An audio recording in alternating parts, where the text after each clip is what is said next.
Hoy, 11 de junio, la Iglesia recuerda a San Bernabé Apóstol. Si desean saber más de él, pueden entrar al aplicativo Reflexiones del Evangelio. Y hoy, sábado de la 10ª semana del tiempo ordinario, el Evangelio que toca es el de Mateo 5, 33 al 37.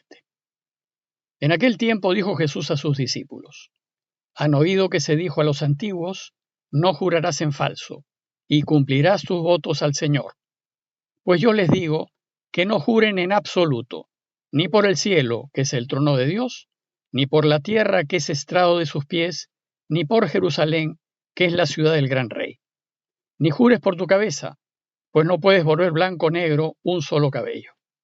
A ustedes les basta decir sí o no. Lo que pasa de ahí viene del maligno. El texto que les acabo de leer es el tercer ejemplo que Jesús propone a los suyos para enseñarles cómo hay que entender la ley de Moisés. Recuerden que Jesús quiere que los suyos entiendan que deben ser fieles a la ley, pero más allá de lo que dice la letra. Ellos deben ser fieles a la intención, al espíritu de la ley, a lo que la ley trata de normar. Esta vez el comentario de Jesús es acerca del tercer mandamiento de la ley de Moisés, que se encuentra en Éxodo 27 y que dice: No tomarás en falso el nombre del Señor tu Dios. Es decir, no jurarás en vano, no lo manipularás ni lo acomodarás para conseguir tus propios fines. Por eso el texto de hoy empieza diciéndonos: Han oído que se dijo a los antepasados: no jurarás falsamente y cumplirás los juramentos hechos al Señor. ¿Cuál es el problema que Jesús quiere hacer frente con su enseñanza? Resulta que la ley de Moisés tenía varias leyes y normas acerca de juramentos y promesas, y en tiempos de Jesús se había vuelto una costumbre muy extendida jurar por todo, con el fin de certificar, de dar fe, que se estaba diciendo la verdad.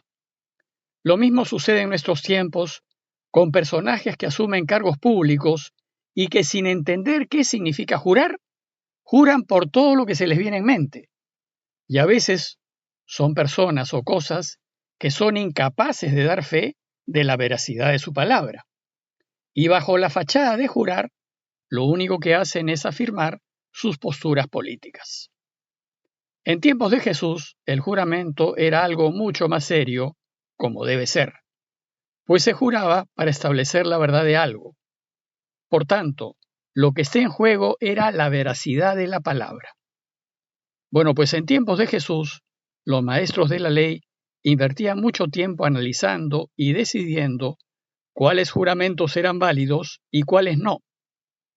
¿Y cómo se procedía en ese tiempo?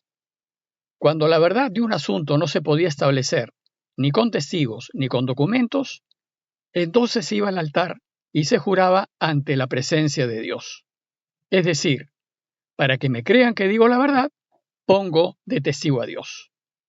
Pero hacer un juramento ante Dios y ponerlo de testigo era un asunto muy serio, pues un judío no podía quedar mal ante Dios, y de hacerlo iba contra el primer y más importante mandamiento, el de amar a Dios sobre todas las cosas. Por tanto, poner a Dios, que es la absoluta verdad, de testigo de algo que no es verdad, es la ofensa más grande que se le puede hacer. Entonces, si un juramento se hacía ante Dios, había que creer, pues quien juraba, en su juramento, se jugaba su destino.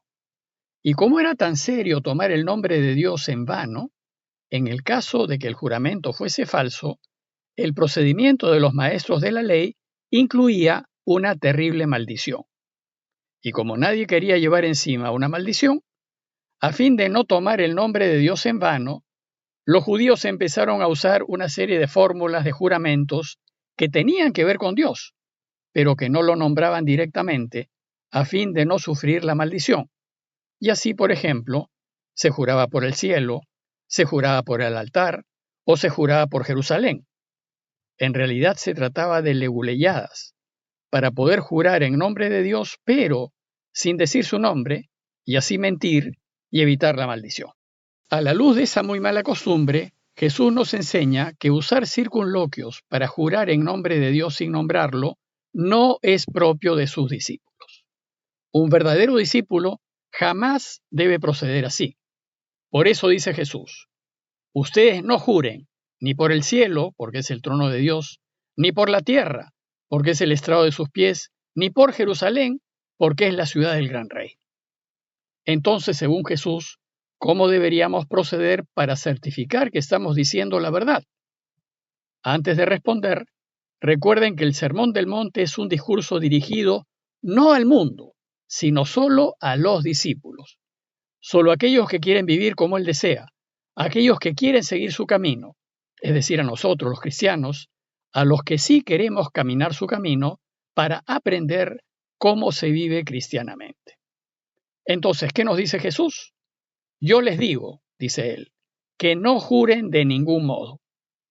Para Jesús, aquel que es discípulo suyo, no tiene necesidad de jurar para asegurar a todos que dice la verdad. Pues un seguidor suyo ha de ser una persona veraz, que vive en la verdad y desea regirse sola y únicamente por la verdad. Un verdadero seguidor suyo es incapaz de mentir, pues el único centro de su vida es Dios, y Dios es verdad. Para Jesús es pues inconcebible que digamos mentira alguna, y por tanto que juremos en vano, pues la mentira está en total oposición a Dios. Si mentimos, no amamos a Dios sobre todas las cosas. En realidad nos amamos a nosotros mismos, pues mentimos para protegernos. Y si mentimos, no podemos ayudarlo a reinar. El verdadero discípulo de Jesús no puede mentir. Ninguna clase de mentira, ni siquiera mentiras piadosas son aceptables. Es mejor guardar silencio. No podemos mentir ni por salvarnos, ni por no perder. Tal vez la única excepción sea evitar un mal mayor. De ninguna manera podemos ir en contra de Dios. Ni siquiera debemos mentir ante la posibilidad de morir. El verdadero discípulo es el que ama a Dios sobre todas las cosas, incluso hasta sobre su propia vida. Jesús, durante su pasión, guardó silencio. Además, a fin de preservar el orden social, la humanidad rechaza la mentira. Como ejemplo de ello, es de mencionar que la cultura inca solo tenía 3 mandamientos para mantener el orden social, y uno de ellos era Amayuya, que significa no mentir. Después de enseñarnos que al vivir en la verdad no necesitamos jurar, Jesús pasa a enseñarnos que no interesa cómo se formule un juramento para establecer la verdad. En la práctica popular se solía jurar por cualquier cosa de valor que uno tenía, familia, hijos, bienes, sueños, a fin de evitar poner a Dios de testigo. Finalmente, era tarea de los escribas decidir cuáles votos eran válidos y cuáles no. Pero para Jesús, cualquier forma de juramento sigue siendo un juramento ante Dios, porque Dios es verdad, y no podemos poner a Dios de testigo de ninguna clase de mentira. Por eso dice Jesús, no jures tampoco por tu cabeza, porque no puedes convertir en blanco o negro uno solo de tus cabellos. Pues lo tuyo y lo que tienes y valoras no es ninguna garantía de verdad. Finalmente, todo lo que es de valor para nosotros es de Dios y Él lo es todo. ¿Y cómo concluye Jesús esta enseñanza? Dice Jesús, cuando ustedes digan sí, que sea sí, y cuando digan no, que sea no.